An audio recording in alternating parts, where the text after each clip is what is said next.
Tonight, House lawmakers are voting on aid to Israel, but a Republican-led bill is facing strong opposition from Democrats. NTD's Melina Weisskopf joining us now from Capitol Hill with the latest updates. Melina, how's that vote looking right now, and do you see any path forward to break through this partisan divide?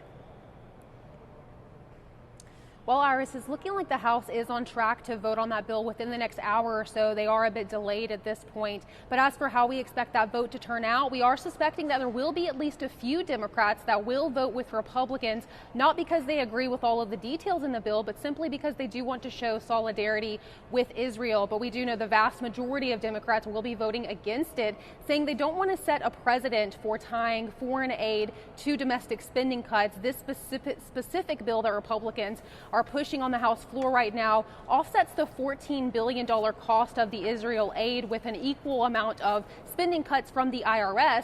Speaker Johnson today doubled down on this approach, while Senate Leader Chuck Schumer says he's not even going to let the Senate consider it. Watch this. The hypocrisy here is that by cutting funding to go after tax cheats, he will actually explode the deficit by billions and billions of dollars. What a joke. And if Democrats in the Senate or the House or anywhere else want to argue that hiring more IRS agents is more important than standing with Israel in this moment, I'm ready to have that debate. But I did not attach that for political purposes, okay? I attached it because, again, we're trying to get back to the principle of fiscal responsibility here. Now, Senate Leader Chuck Schumer says he's not even going to consider this bill. Instead, he's going to continue with a bipartisan approach in the Senate that's very similar to what the president put forward, that is combining Israel aid to Ukraine aid along with humanitarian aid for Gaza and also some money to counter China. But while the vast majority of Democrats say they don't want to consider any bill that's not tied to Ukraine, there are some Democrats who say they would consider a standalone Israel aid package just so long as it's clean. Here's what some Democrats told me heading into this vote. If the urgency is aid for Israel right now in the supplemental, give us a clean supplemental bill, and I think you'll have a strong bipartisan vote. And again, you know, we've got a problem on our southern border, and putting border funding in there is totally appropriate. So, guess what? Iran is profiting and partnering with Russia, and that's why it's all connected. And that's why this package has to be connected to send a message to Iran and to Russia. Now, President Biden has said that he would veto this Republican-led bill, meaning it's essentially dead right now, even if it does pass the House tonight, which we suspect it will because the Republicans do hold the majority there. Now, as for the path forward here that you mentioned at the beginning, well, the Senate could also try to entice Republicans by tying more border security to a package that also includes Ukraine funding, so we could see that approach, or they could just settle for a standalone Israel package that doesn't include any spending cuts. We'll be looking to see exactly how both chambers are trying to hash this out. Iris? Thanks for the update, Melina. The U.S. rolling out a new strategy to prevent people from illegally crossing the southern border. That is giving money to other countries where migrants can stay. NTD's Arian Pastor has the details of that plan. Stopping immigrants from coming to the U.S. illegally by giving money to other countries. That is a new plan the U.S. is expected to announce on Friday. President Biden is set to host leaders from Latin America and the Caribbean at the White House on Friday. That's to discuss economic issues and immigration. And in some cases, the two topics seemingly go together. The U.S. is planning to give money to the Inter-American Development Bank. The bank then uses the money for a financing platform that will serve middle and high-income countries in Latin America. The hope is to expand economic opportunities in the region so immigrants do not head to the U.S. Now, U.S. officials are presenting this idea in a way that doesn't relate to immigration only. They say these funds are critical to boost the economy and also to bring back the supply chain to the Western Hemisphere. They say this is a crucial step in countering Chinese influence here in the West. And officials named a few areas where the West could compete globally, such as the production of semiconductors and medical supplies. Arian Pastar, NTD News. President Biden now calling for a humanitarian pause in the Israel-Hamas war. That says a growing wave of anti-Semitic harassment on college campuses is prompting calls for investigations. Joining us to discuss the situation is Bart Marcois, former Deputy Assistant Secretary of Energy for Policy and International Affairs in the Bush administration. Bart Marcois, thanks so much for joining us. Thank you, Iris. Happy to be here. So first, let's talk about President Biden's latest call for a pause in Gaza to, quote, get the prisoners out.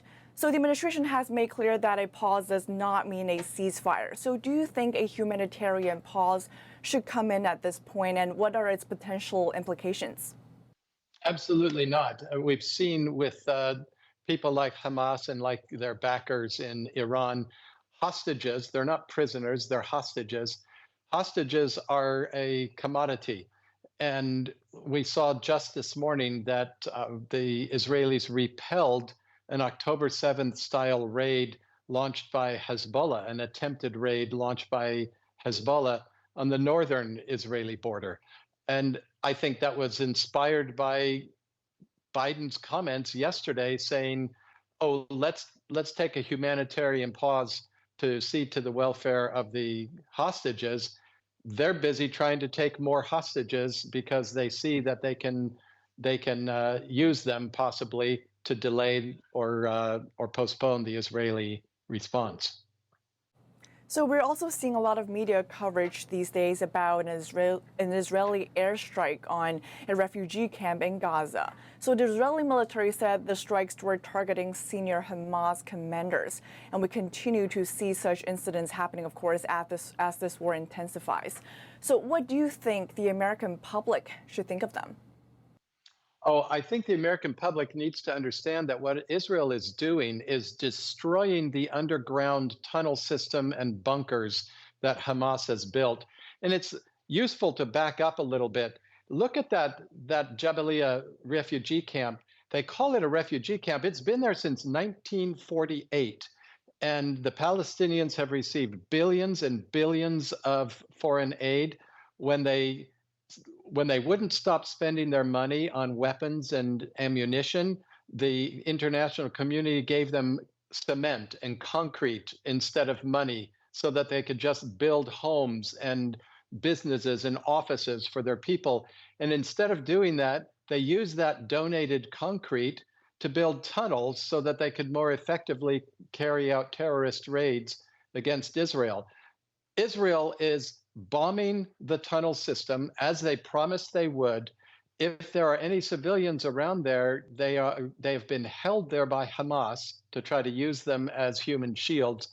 I doubt seriously that the number of people killed were largely civilians. I think almost all of them, if not all of them, were Hamas fighters, Hamas terrorists. They killed the senior guy. You don't think he would be there all by himself. He would be surrounded by troops. And they also detonated some underground caches of weapons and explosives for their rocket factories. So we have only Hamas to blame for all of that. And now let's move on to what's happening in our homeland right now. A wave of anti-Semitism now spreading, especially on our college campuses. What do you think caused that? Are our politicians in any way responsible? Yes, it's time for the college presidents, college administrations to expel any student who engages in intimidation kind of behavior. The dreadful footage of that poor young man who was just walking along on Harvard University campus, minding his own business, surrounded by thugs who were a foot taller than he was, shouting and screaming at him and trapping him and pushing him and shoving him. That's assault. That is legally assault, what they were doing to that young man. He kept a level head. He just ignored them, and he did his best to just continue on his way. I don't see them being expelled. They're in one of the most privileged places on the face of the earth, and they're among the most privileged people in the earth, and this is what they're doing. The politicians should be charging people like that with assault. they also should be investigating the funding of these student groups and see where that funding comes from. Is it coming from Iran ultimately? Is it coming from Qatar? Is it coming from China? China has funded a lot of extremist student groups that have no overt connections to Chinese issues, but they are anti-American. Are they funding Students for Justice in Palestine? I don't know, but it's time to investigate. Bart Marcois, thanks so much for joining us. Thank you, Iris. It was a pleasure as always. The Senate today confirming a military promotion. Admiral Lisa Franchetti is now officially leading the Navy. She's been serving as the acting chief since August. This comes despite Alabama Senator Tommy Tuberville's hold on military promotions. He's been blocking all of them since February over a rule which pays for service members to get abortions. Just last night, several Republicans turned on Tuberville and criticizing him. Here's his defense. It's about keeping politics out of the military. I did not put it in the military. Joe Biden and Secretary Austin put politics in the military. And it's about the right to life. Every day this continues is a day that Democrats think abortion is more important than the nomination and our military. Several Republican senators confronted Tuberville while on the Senate floor last night. They're accusing him of endangering national security at a crucial time by holding up high-ranking military promotions. And Tuberville argues that if his hold really endangered national security, the Biden administration would just get rid of the rule that pays for abortions. Tuberville's hold forced the Senate to go through a much longer process to confirm each promotion separately. That's how today's promotions went through despite Tuberville's hold. Thank you for watching the Capitol Report. If you want to see our full broadcast, check us out at epochtv.com.